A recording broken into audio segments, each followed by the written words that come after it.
सरस्वती नमस्तुभ्यं वरदे कामरूपिणीं विद्यारंभं करिष्यामि सिद्धिर्भवतु मे सदा। नमस्कार, स्वागत है आपके जाने से पहचाने से YouTube चैनल आपके अपने संस्कृत चंद्रा पर। मेरे दोस्तों, मेरे प्यारों, मेरे भावी शिक्षक और शिक्षिकाओं, आशा है, विश्वास है आप होंगे स्वस्थ, आप होंगे मस्त और सारे छात्र कर रहे होंगे अपने अपने एग्जाम की तैयारी। तो चलते हैं, शुरुआत करते हैं। हम सारे छात्र मिलकर व्यंजन संधि की चर्चा कर रहे थे। एक संधि आपकी छूट गई थी, वो थी अनुनासिक संधि। ठीक है जी, इसकी चर्चा हम भूलवश नहीं कर पाए थे, तो चलते हैं एक छोटे से वीडियो में हम इस चर्चा कर लेते हैं। अनुनासिक संधि वेरी सिंपल, बहुत आसान सी संधि है। तो चलते हैं, चूंकि जानते हैं हर संधि का अपना अपना एक सूत्र होता है, तो चलते हैं देखते हैं। तो अनुनासिक संधि का भी एक सूत्र है, बिना सूत्र के जीवन किमपि भवितुम न शक्यते अस्तु। हाँ, तो लियो जी सूत्र छापो न जी। तो छापो न जी सूत्र, देखते हैं कौन सा सूत्र है जी। कहते हैं यरोनुनासिके, क्या बोलते हैं जी, ध्यान देना मेरे प्रिय छात्रों। हाँ जी, क्या बोलते हैं, यरोनुनासिके, लिखो लिखो लिखो, आप भी छापो, यरोनुनासिके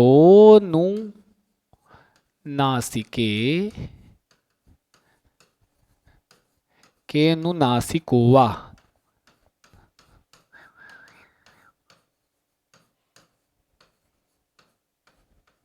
ठीक है जी, यरोनुनासिके अनुनासिकोवा। या इसे नहीं लिखा, बोलो बोलो, टेंशन मत लीजिए। कहा संस्कृत इतना बड़ा सूत्र, कहाँ कितना बड़ा सूत्र, कहे आपको बोलना है, केवल कहना है। बोलो यरो, पहले हमारे साथ हम जितना बोले उतना बोलो, बोलो बोलो यरो, बोलो बोलो यरो, यरो अनुनासिके, अनुनासिके अनुनासिकोवा। ले लो, देखो कितना आसान।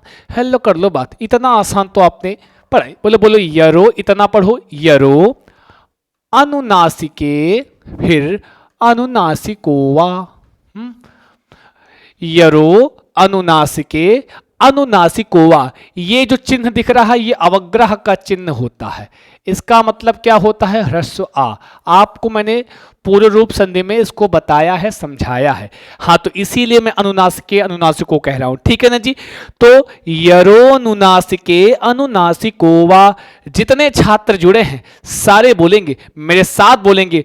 अनुनासिक संधि का सूत्र क्या होता है, यरोनुनासिके अनुनासिकोवा। बोलो बोलो बोलो, आंखें बंद करके बोलेंगे, यरोनुनासिके अनुनासिकोवा। ऊपर देख के बोलेंगे, यरोनुनासिके अनुनासिकोवा। दाएं बाएं देख के बोल लो, यरोनुनासिके अनुनासिकोवा। और तब भी ना याद हो तो आप किचन में हैं, आप जहां पर हैं, चाय बना रहे हैं, खाना बना रहे हैं, सब्जी खरीदने गए हैं, तो क्या बोलना, यरोनुनासिके अनुनासिकोवा। समझे जी। घर में कोई एक बोतल पानी मांगे तो क्या बोलना, यरोनुनासिके अनुनासिकोवा। समझे कि नहीं समझे, यह है अनुनासिक संधि का सूत्र। चलते हैं, इसका मतलब समझते हैं, इसका अर्थ क्या है। देखिए, उच्चारण करने के लिए मेरे प्रिय छात्रों में इसलिए बोलता हूं आपको कि ऊपर देख के बोलो, दाएं बाएं देख के बोलो, है आंखें खोल के बोलो, मोबाइल देख के बोलो।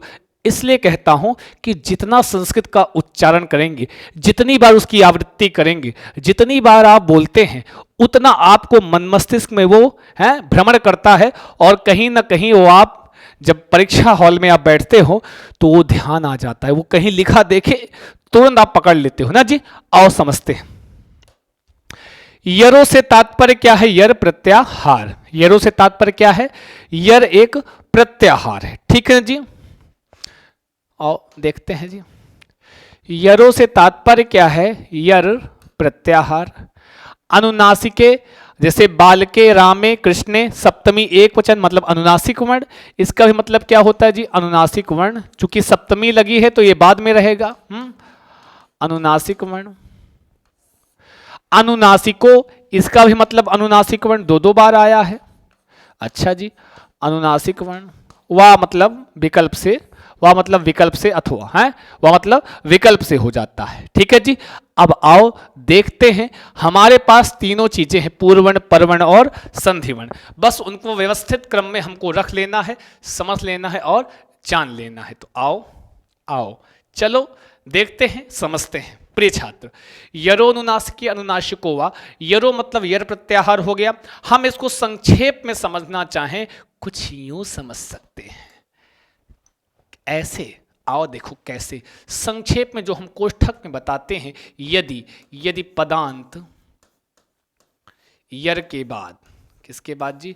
यर प्रत्याहार के बाद। अभी हम बता देंगे यर प्रत्याहार में कौन से वर्ण आएंगे। अभी आपको मैंने पिछले वीडियो में ये प्रत्याहार बताया था, ये प्रत्याहार में ऊष्म व्यंजन छोड़ के सारे व्यंजन आते थे। वैसे ही यर प्रत्याहार में केवल हा छोड़कर, कौन? हल्का हा, वो जो हा है, हा छोड़कर तो सारे के सारे व्यंजन वर्ण आते हैं। सा सा साहा का हा निकाल दो बस, ठीक है जी। शा शा शा भी आएगा, या वाराला भी आएगा, साथ में आपका सारे सारे स्पर्श व्यंजन भी आएंगे, ठीक है, यर प्रत्याहार में। इसके बाद क्या आया हो? अनुनासिक वर्ण आया हो। क्या आया हो जी? अनुनासिक वर्ण आया हो। तब क्या करोगे? तो बोलो बोलो, का करोगे बंधु? तो कुछ नहीं करोगे, यहां पर आपका यर के स्थान पर उसी वर्ग का पांचवा अक्षर मतलब तो अनुनासिक वर्ण, ठीक है जी। अनुनासिक वर्ण कौन सा होते हैं?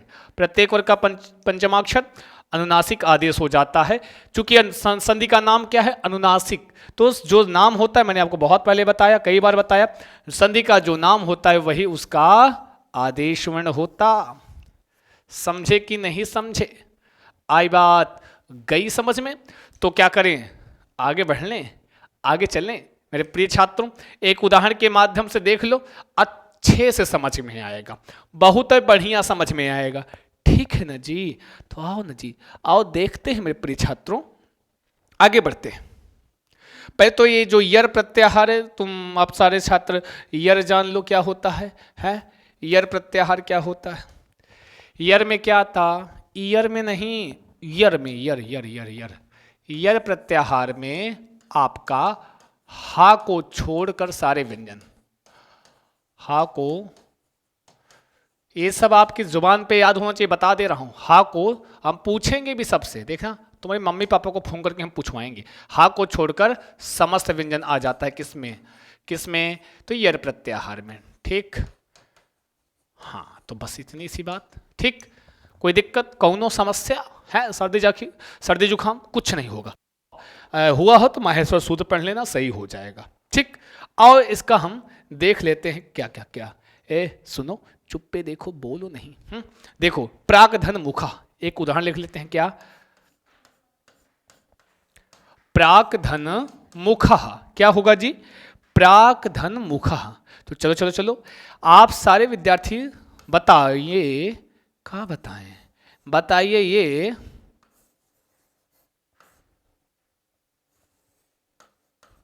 आपको ये बताना है कि यहां पर संधि कौन सी हो रही है। आप देखो, पहले पूर्ववर्ण में क्या आ रहा है, तो कहोगे गुरुजी का आया है। का किस में आता है? यर में आता, तो कहोगे हाँ आता। फिर उसके बाद अनुनासिक वर्ण आना चाहिए। अनुनासिक में तो आप जानते हो प्रत्येक वर्ग का पंचमाक्षर है अनुनासिक वर्ण कहलाता है ना जी। कहला मुख नासिका वचनोनुनासिका मैंने पढ़ाया था, वही है तो वही है जिसकी नासिका हेल्प करे। तो यहाँ पे माँ क्या है? अनुनासिक वर्ण है, तो यहाँ आपका यर आ रहा है, उधर अनुनासिक वर्ण आ रहा है। तो अब क्या करोगे? कहाँ परिवर्तन? परिवर्तन यहाँ करोगे कि यहाँ करोगे? तो कहते हैं नहीं नहीं, यर के स्थान पर परिवर्तन होगा। और क्या परिवर्तन होगा? यर के स्थान पर उसी वर्ग का पंचमाक्षर आदेश कर देते हैं। का किस वर्ग का है? बोलो बोलो, का किस वर्ग का है? तो कहीं कवर्ग का है, तो कवर्ग का कौन सा वर्ण आदेश होगा? ङा, क्योंकि ङा क्या है? कवर्ग का पंचमाक्षर है। तो लिख लो ना जी, का लिखना जी, ये है प्रा, माफ कीजिएगा, का के स्थान पर हमको आदेश क्या करना है? ङा, क्या जी? ङा आदेश करना, कर दिया, ठीक है जी। प्रा अपना इधर लिखो, मुखा आपस में जोड़ लो और बना लो अपना मुख बढ़िया से, अपना मुंह अच्छा बना लो। क्या हो जाएगा? प्रांग मुखा। कहाँ पढ़ोगे जी? प्रांग मुखा। कोई दिक्कत, कौनो समस्या नहीं, ऐसे ही बनेगा प्रांग मुखा। अस्तु, आगे चलते हैं और देखना, सट धन मासाह, ये बहुत बढ़िया और इंपॉर्टेंट कह सकते हैं उदाहरण है। सट धन मासाह, षट धन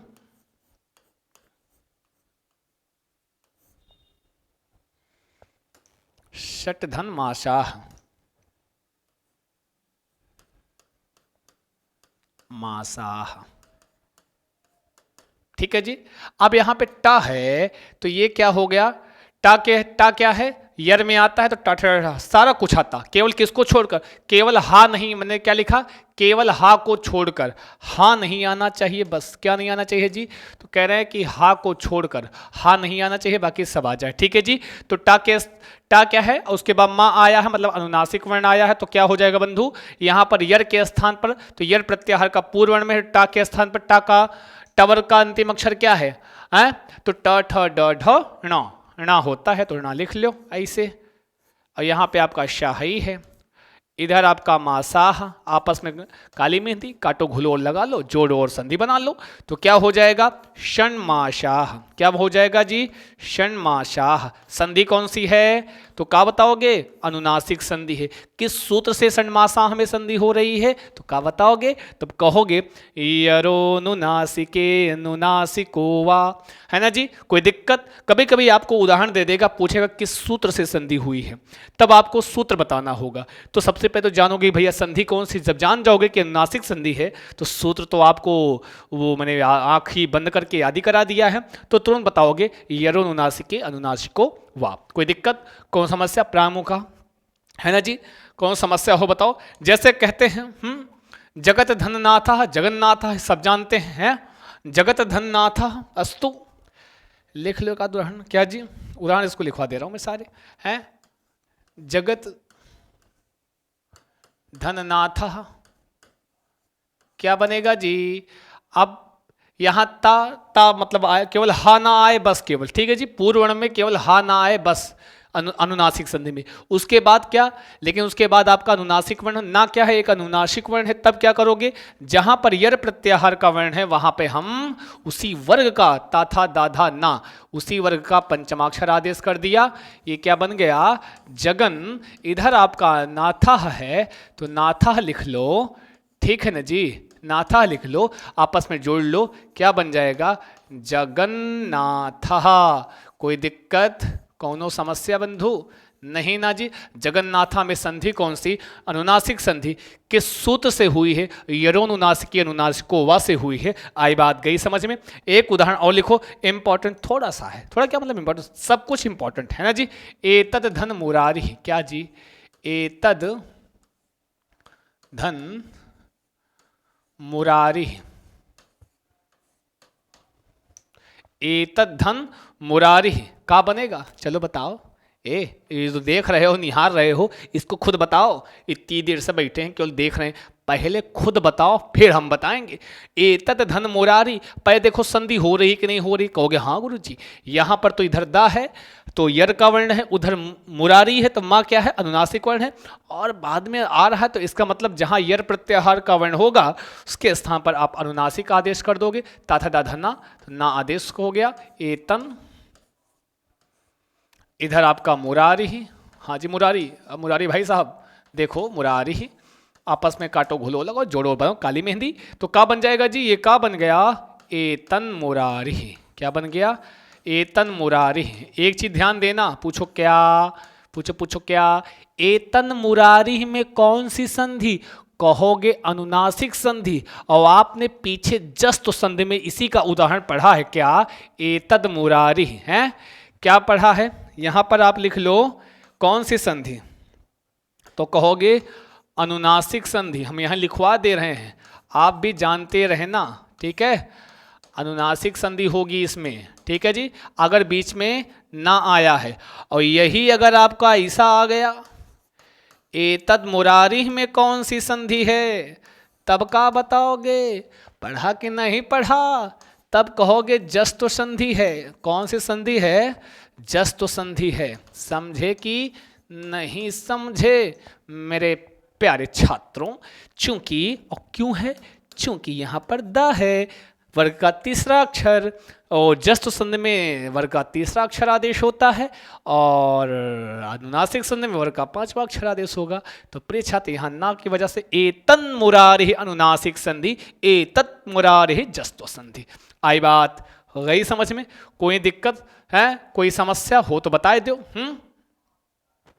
सट धन मुखा षण्मुखा है, दिक धन नागः, इसको लिख लो भैया, दिक धन नागः लिख लो।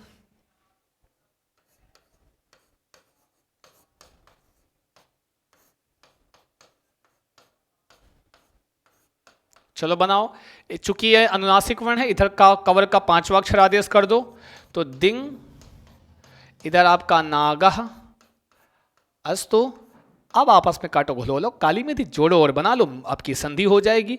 अब आपस में गा है तो कुछ नहीं, प्लस हटाओ, दिंग नागः, ठीक, हाँ, दिंग नागः। कोई दिक्कत, कोई समस्या नहीं जी। तो ये रही, यहां पर आपकी संधि समाप्त हो जाती है, व्यंजन संधि। अगली चर्चा हम आपसे जब अगले वीडियो में मिलेंगे मेरे प्रिय छात्रों, तो विसर्ग संधि के बाद मिलेंगे। हालांकि जितनी संधि का पोर्शन अभी आपने पढ़ा है, पर्याप्तम वर्तते, बहुत बढ़िया से, ये आपके लिए पर्याप्त तो है ही है।